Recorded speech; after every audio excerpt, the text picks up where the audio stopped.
जब हम final dashboard देख रहे होते हैं तो इसके पीछे की डेटा की जो जर्नी है वो हमें नहीं पता होता है। एक्चुअली डेटा का बर्थ प्लेस क्या है, डेटा फर्स्ट टाइम कहाँ से जनरेट हो रहा है, फिर हम उसे कैसे कलेक्ट कर रहे हैं, कलेक्ट के बाद उनका डेस्टिनेशन क्या है, अगर डेस्टिनेशन अगर पता भी है तो वो अपने बर्थ प्लेस से डेस्टिनेशन तक आता कैसे है, और फाइनली हम डायरेक्टली डेटा कहाँ से लेते हैं, बर्थ प्लेस से लेते हैं या डेस्टिनेशन लेते हैं या मिड टर्म से लेते हैं। ये सारी चीज़ें हम बात करते हैं और ये बहुत इंपॉर्टेंट है आपके लिए जानने को कि एक्चुअली डेटा का जर्नी कैसा होता है। फिर हम फाइनली एक डैशबोर्ड के ऊपर आते हैं। तो आज हम क्या क्या बात करने वाले हैं, आज हम लोग बात करने वाले हैं कि ये डेटा का जो बर्थ है वो कहाँ है, बर्थ प्लेस ढूंढेंगे, मतलब बेसिकली इसका घर ढूंढेंगे।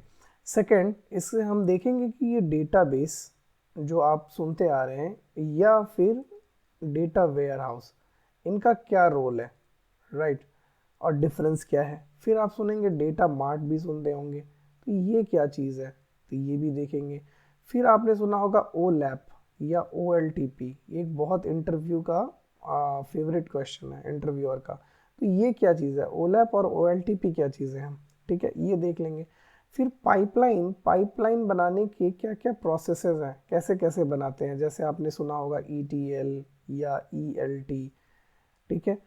ये सब करने के बाद आपको पता चलेगा कि एक डेटा इंजीनियर या जो डेटा एनालिस्ट का टीम होता है उसमें डेटा इंजीनियर का क्या क्या रोल होता है और एनालिस्ट का क्या क्या रोल होता है, राइट, ये भी पता चलेगा। और एंड में आप ये पता कर पाएंगे कि आप किस रोल के लिए फिट हैं, राइट, क्या क्या टूल्स यूज़ होते हैं, ये सब भी कुछ कुछ बातें करेंगे।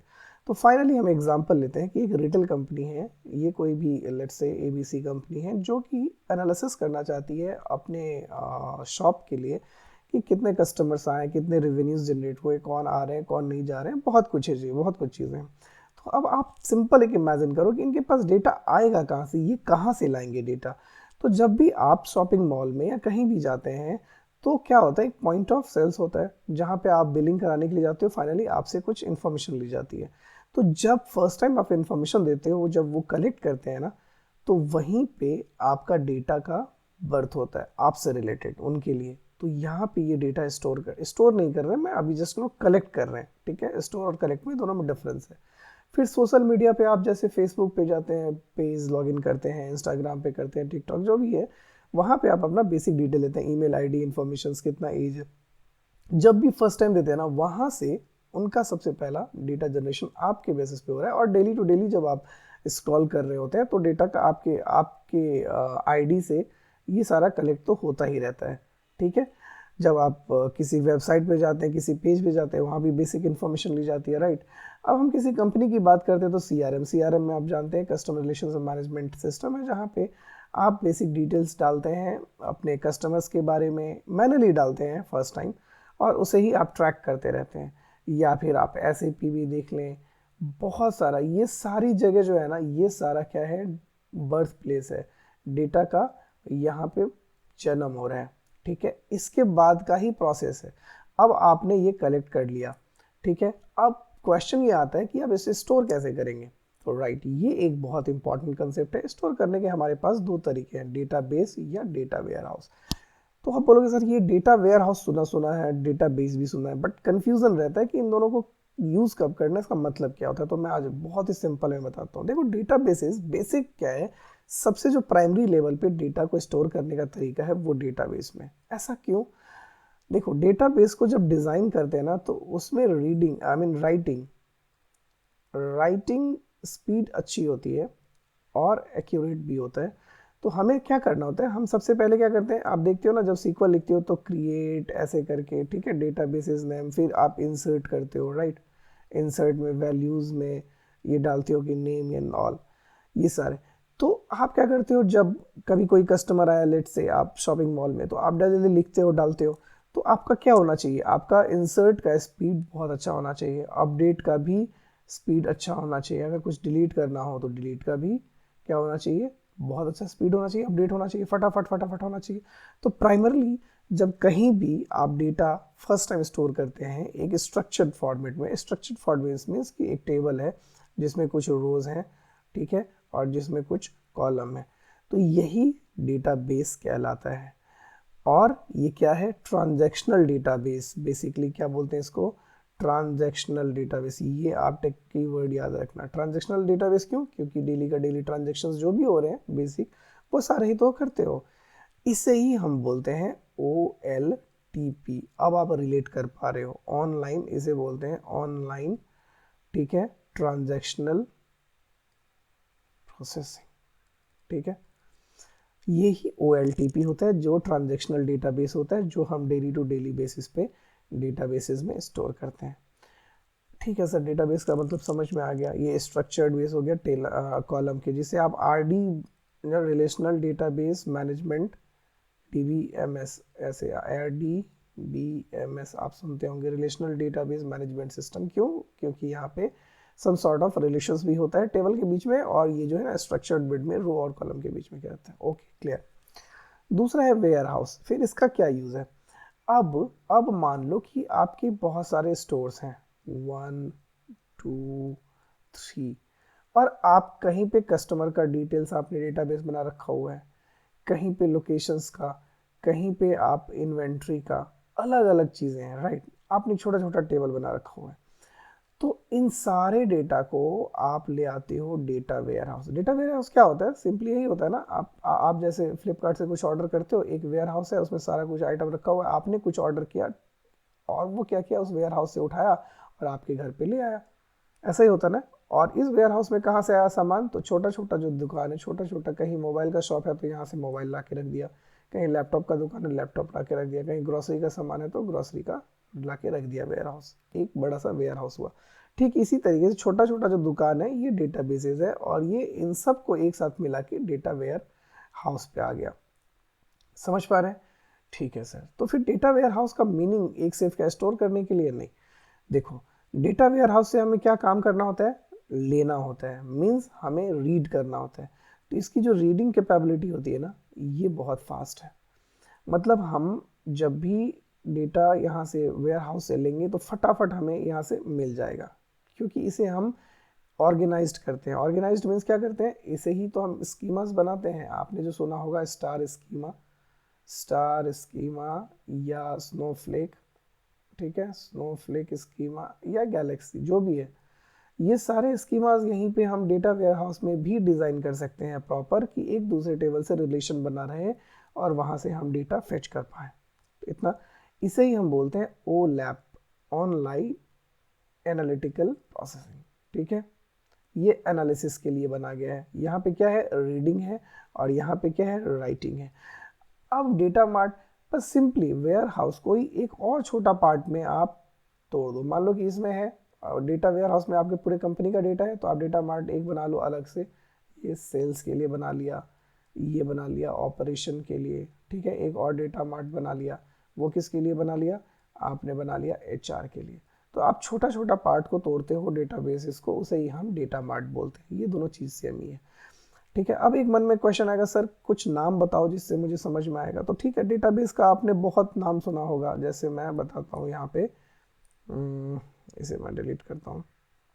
तो डेटाबेस का आपने सुना है ना, SQL डेटाबेस, MySQL, Oracle, कुछ ओपन सोर्सेज में है, राइट। यही सब चीज़ें हैं। IBM का है ना। आप या ना Oracle सुनते हो या पोस्टग्रे सुनते हो, ठीक है, MySQL सुनते हो, या SQL डेटाबेस इटसेल्फ है, ठीक है, अज्योर का है। तो ये सारे क्या है? डेटाबेस है। ये क्या है? OLTP है। अब OLAP बता दो सर। OLAP में आपने सुना होगा स्नोफ्लेक, ठीक है। एक स्नोफ्लेक हो जाता है आपका स्टार स्कीमा, मीन्स स्कीमा ही है, और एक स्नोफ्लेक ये जो है, ये स्नोफ्लेक आपका डेटाबेस डेटा वेयर हाउस है। आपने रेड शिफ्ट का सुना होगा। रेड शिफ्ट क्या? अमेजन का है, अमेजन का। आपने बिग क्वेरी का सुना होगा, है ना। टेरा डेटा का नाम सुना होगा। तो ये सारे क्या है? वेयर हाउसेज हैं, और ये क्या है? आपका डेटा। एक और क्वेश्चन आ सकता है कि सर हम डायरेक्टली डेटा बेस से क्यों ना ले लें कि हमें डेटा वेयर हाउस बना। देखो, आप ले सकते हो, लेकिन क्या प्रॉब्लम है? मान लो कि आपने डेटा बेस से डायरेक्टली कनेक्ट किया आपने पावर BI में, तो क्या होगा? आप जब मान लो 2 साल का, 2 ईयर्स का हिस्ट्री आप जानना चाह रहे हो, एनालिसिस करना चाह रहे हो, तो आप क्या करते हो? क्वेरी सेंड करते हो डेटाबेसेस को। जैसे ही आपने 2 साल का क्वेरी के लिए किया, तो मान लो उस मोमेंट में अगर कुछ एंट्री हो रही होगी, कोई नए कस्टमर्स या कुछ नया डेटा, तो आपका हैम्पर हो जाएगा डेटाबेस, क्योंकि आपने ऑलरेडी 2 ईयर्स का क्वेरी चलाया हुआ, तो ये स्लो हो चुका होगा और उसी मोमेंट में आपको कुछ डेटा स्टोर भी करना है, सेव भी करना है। एकदम प्रैक्टिकली सोचो, है ना। तो उस मोमेंट में क्या होगा, हैम्पर हो जाएगा, आपका प्रॉपर सेव नहीं हो पाएगा डेटा। तो इसलिए हम कभी भी ऑनलाइन ट्रांजेक्शनल जो डेटाबेसेस हैं उससे हम डायरेक्टली क्या कनेक्ट नहीं करते हैं, उससे हम ले जाते हैं historical data data warehouse में, क्योंकि ये सेफ है, इसमें तो हमें स्टोर करना नहीं, यहाँ से तो हमें लेना है, तो हम डेटा वेयर हाउस से काम करेंगे और हम डेटाबेस को छोड़ देते हैं। तो अब आगे क्या करना है, तो ये डेटाबेस से ही तो डेटा वेयर हाउस को लाना है, यहीं पे तो हमें पाइपलाइन का काम करना है कि इसे हमें आता रहे डेटाबेस से वेयर हाउस में, वेयर हाउस से हम अपना काम करते हैं। तो अब हम चलते हैं डेटा पाइपलाइन के बारे में। तो हमारा सोर्स क्या हो गया, हमारा सोर्स हो गया यहाँ पे डेटाबेस, हमारा डेस्टिनेशन क्या है, यहाँ पे डेटा वेयर हाउस, राइट, यहाँ पे डेटा वेयर हाउस। अब यहीं से यहीं डेटा लाने के प्रोसेस में हम डेटा पाइपलाइन का यूज़ करते हैं। तो डेटा पाइपलाइन क्या चीज़ है, तो डेटा पाइपलाइन एक सीरीज़ है ऑटोमेशन का, जो कि सोर्स से टारगेट में जाता है अपने आप। इसमें कुछ एक्सट्रैक्शन करते हैं, वैलिडेशन करते हैं, transformation, loading, quality checking and monitoring, basic चीज़ें हैं। तो अब वाई पाइपलाइन, अगर हम पाइपलाइन नहीं करेंगे तो क्या होगा, बार बार हमें क्या करना होगा, मैनुअली सोर्स में जाके हमें टारगेट में पुश करना पड़ेगा। तो ये एक हरक्यूलियस टास्क है और ये रिपीटेटिव टास्क है, ऐसा पॉसिबल नहीं होता, ऐसा कहीं होता नहीं है। तो इसे ही हमें ऑटोमेट करने के लिए ही पाइपलाइन करने की ज़रूरत है, ठीक है, कि एक सही टाइम पे प्रॉपर होता रहे और ये अपने आप होता रहे। बेसिक मीनिंग है पाइपलाइन ये करने का। अब है कि common types of data pipeline हम कैसे बनाते हैं। तो देखो, एक होता है कि बैच प्रोसेसिंग होता है, कि लार्ज एक साथ में डेटा आप ला के दे दो एक स्पेसिफिक इंटरवल पे, और ये नॉन टाइम सेंसिटिव, जो टाइम से रिलेटेड डेटा नहीं है उसे करते हैं। एक स्ट्रीमिंग डेटा जो आप देखते हैं, कुछ भी स्ट्रीमिंग, लाइव स्ट्रीमिंग होता है, उसे प्रोसेस करने के लिए होता है। और मेनली होता है ETL और ELT प्रोसेस। ये होता है ETL मीन्स होता है एक्सट्रैक्ट, ट्रांसफॉर्म एंड लोड, ठीक है। और ELT का भी सिंपली यही मीनिंग है, एक्सट्रैक्ट, हाँ, लोड एंड ट्रांसफॉर्म।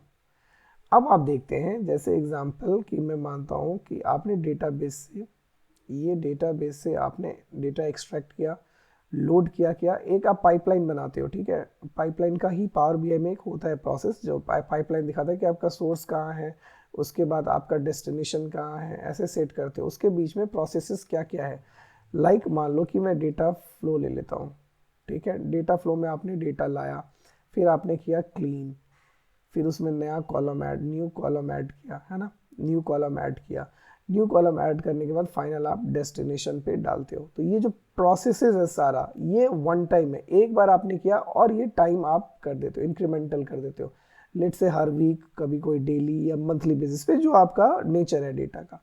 तो आप एक बार पाइपलाइन बना देते हो, तो ये डेटाबेस से डेस्टिनेशन आता रहता है, और फाइनली आप अपने डेटा वेयर हाउस से डायरेक्टली कनेक्ट करते हो, या डेटा मार्ट से आप पावर BI में कनेक्ट करते हो, और जो रिपोर्ट हम देख रहे हैं, हम लोग देखते हैं, वो रिपोर्ट जनरेट करते हैं। तो आई होप कि ये बेसिक चीज़ें समझ में आई होंगी, आपको एक थोड़ा सा क्लैरिटी मिला होगा कि डेटा वेयर हाउस का कंसेप्ट क्या है, डेटा बेसिस का कंसेप्ट क्या है, ETL ELT क्या होता है, और कैसे हम पाइपलाइन बनाते हैं। तो ये जो पाइपलाइन वाला बनाने का सारा काम है, ये डेटा इंजीनियर बेसिकली करते हैं, ठीक है। डेटा बेसिस को मैनेज करना है और पाइपलाइन क्रिएट करना और डेस्टिनेशन तक पहुंचाना। बाकी जो हम डेटा वेयर हाउस से कनेक्ट करके एक रिपोर्ट बनाते हैं, वो डेटा एनालिस्ट का काम है। इसीलिए आपसे SQL का इंटरव्यू में पूछा जाता है, 40% या 30% क्वेश्चन आप जब डेटा एनालिस्ट के लिए जाते हो तो SQL से भी पूछा जाता है, क्योंकि ये कंसेप्ट देखना चाहते हैं कि डेटा बेस से डेटा वेयर हाउस का जो जर्नी है डेस्टिनेशंस में, अगर एनालिस्ट को भी काम करना पड़े कभी, तो एटलीस्ट उस कोड को पढ़ पाए, समझ पाएँ, और बीच में कभी ज़रूरत पड़े तो आप अपना इनपुट भी दे पाएँ। तो ये सारी चीज़ें हैं, यही इसके पीछे लॉजिक है। तो आई होप कि इस वीडियो को आपने एंजॉय किया होगा, कुछ समझा होगा, कई नई चीज़ें पता। अगर जो चीज़ नया लगा आपको या बहुत अच्छे से समझ में आया, तो प्लीज़ कमेंट करिएगा कि मुझे समझ में आया कि हाँ, आपको नया चीज़ पता चले। तो चलिए, thank you so much for watching this video till the end. Thank you so much, bye bye, keep learning, keep smiling, bye bye, take care.